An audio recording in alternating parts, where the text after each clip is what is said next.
Bueno, vamos a resolver un par de ejercicios. Uno va a ser el ejercicio número 4 de su material de la semana. Y veamos pues de qué se trata el problema. Dice, el análisis dimensional es un procedimiento con el cual se puede construir una fórmula empírica cuando no existe una teoría completa de un fenómeno físico.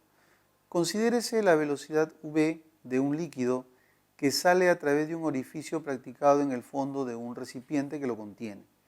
Supóngase que la velocidad depende proporcionalmente de la altura del líquido que hay encima del orificio y de la aceleración de la gravedad del lugar. ¿Cuál es la forma de la ecuación física dimensionalmente correcta? Bueno, vamos a ver la solución. La solución en este caso.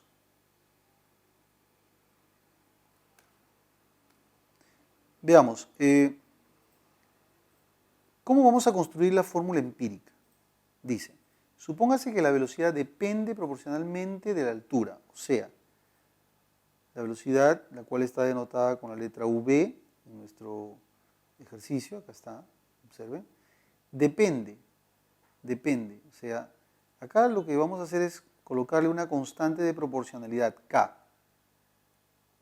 Esto es una constante, es un número, constante de proporcionalidad. Depende, ¿pero de qué depende? Dice. Depende de la altura, h. H es altura, y también depende de la aceleración de la gravedad, g. También depende. Pero ojo, el decir que dependa de h y de g no significa que es h por g. De repente es h elevado a la x, ¿no? Elevado a algún valor, al cuadrado, al cubo, y x también, y g, perdón, elevado a algún valor, o sea, i.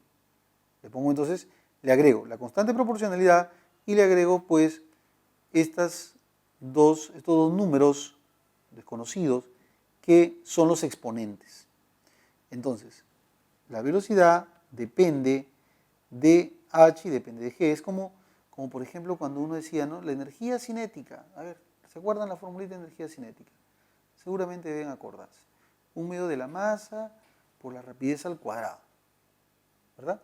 Entonces yo puedo decir, la energía cinética depende, una constante, mira, depende, este es un número, un medio, puede ser 2, 1, no sé, acá es un medio, depende de la masa, o sea, m a la 1, y de la rapidez, rapidez al cuadrado. Entonces yo digo, la energía cinética depende de la masa y depende de la rapidez, pero no significa que es masa por rapidez. Será una constante multiplicado por la masa elevado a la algo y la rapidez elevado a la algo también. ¿Te das cuenta? La energía cinética depende de la masa y de la rapidez. Entonces, esta forma es la que estoy llevando acá. Acá dice, la velocidad depende, o sea, una constante, de la altura elevado a la x y de la gravedad elevado a la y. Acá están, esto como si fuera x y esto como si fuera y. ¿Se entiende? Muy bien. Esa es la forma que le vas a dar, la forma con la cual vamos a construir nuestra relación. Bien, entonces acá, como esta es una igualdad, voy a aplicar el principio de homogeneidad. ¿Recuerdan? En el principio de homogeneidad decimos, bueno, si estos dos términos son iguales, implicaría decir que dimensionalmente son iguales. Entonces aplicamos el principio de homogeneidad. Vamos a reemplazar. La dimensión de la velocidad es Lt a la menos 1. Como esto es una constante, es un número, entonces obviamente que la dimensión de K va a ser 1. H dice que es una altura es una longitud, entonces sería L a la X. Y G es la aceleración de la gravedad, entonces esto es Lt a la menos 2. Esto ya lo hemos visto, elevado a la I. De acá nos va a quedar, a ver, el L elevado a la X más I por el T elevado a la menos 2I. Y al otro lado nos queda L elevado a la 1 por T elevado a la menos 1. Entonces lo que vamos a hacer acá es fijarnos en los exponentes de cada uno de ellos. Por ejemplo, vamos a comparar acá, pues, ¿no? Acá tengo t a la menos 1 y acá tengo t a la menos 2i. Entonces, por comparación, ¿qué diríamos? Que menos 1 debe ser igual a menos 2i. O sea que el valor de i sería 1/2. Y es 1/2. Y es 1/2. Y por acá también comparamos los exponentes de L. Los exponentes de L.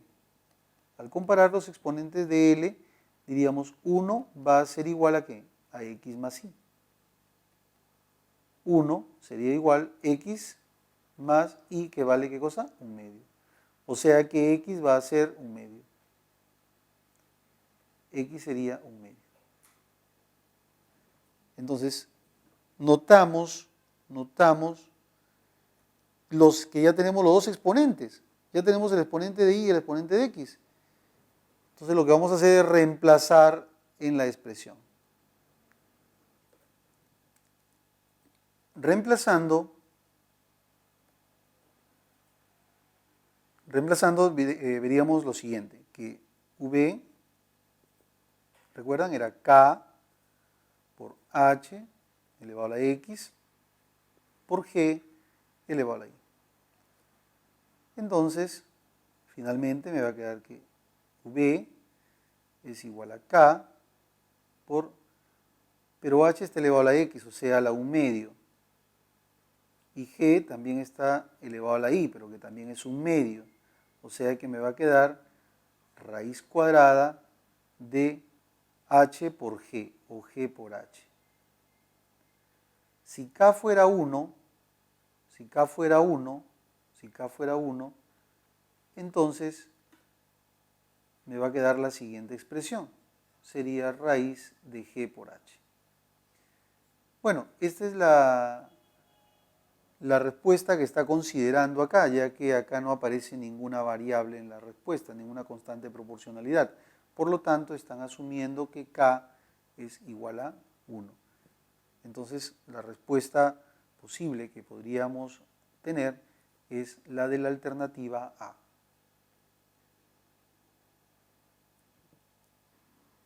Pregunta 5 de su material. La figura muestra tres vectores A, B y C con origen común en un vértice de un cuadrado de lado 6 unidades. Determine la magnitud del vector R. Tengamos presente que es A menos B más 2C. A menos B más 2C. Veamos entonces la solución de este problema. Acá se encuentra el gráfico que nos da el ejercicio. Bueno, primero, R que nos piden es A menos B más 2C. Si nosotros recordamos el método del paralelogramo, en el método del paralelogramo, la condición era que los vectores salgan del mismo origen. ¿Recuerdan eso? Método del paralelogramo, salgan del mismo origen. Y cuando yo determinaba el vector diferencia, A menos B, por ejemplo, A menos B, a ver si te acuerdas. ¿Te acuerdas que cuando los vectores salían del mismo origen, yo podía unir las puntitas de los vectores?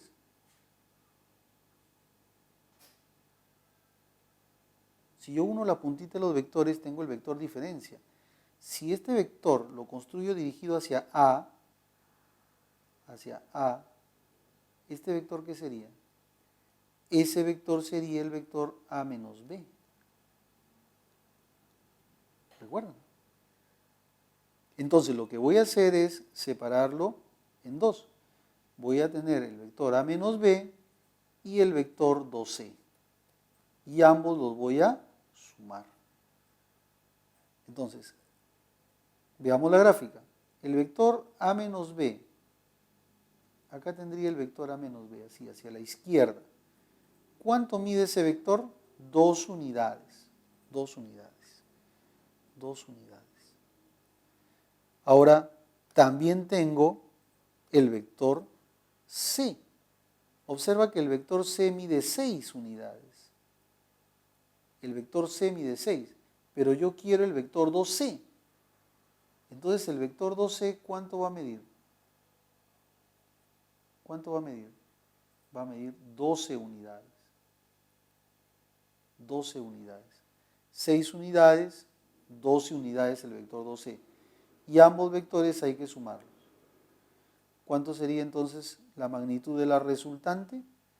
La magnitud de la resultante, como tengo esos dos vectores y los dos vectores son opuestos, se restan. Su magnitud sería solamente de 10 unidades. Claro, te va a quedar un vector que mide 10 unidades y va hacia la derecha. Su módulo o su magnitud es 10 unidades. ¿Quedó claro? Siendo la respuesta la alternativa C.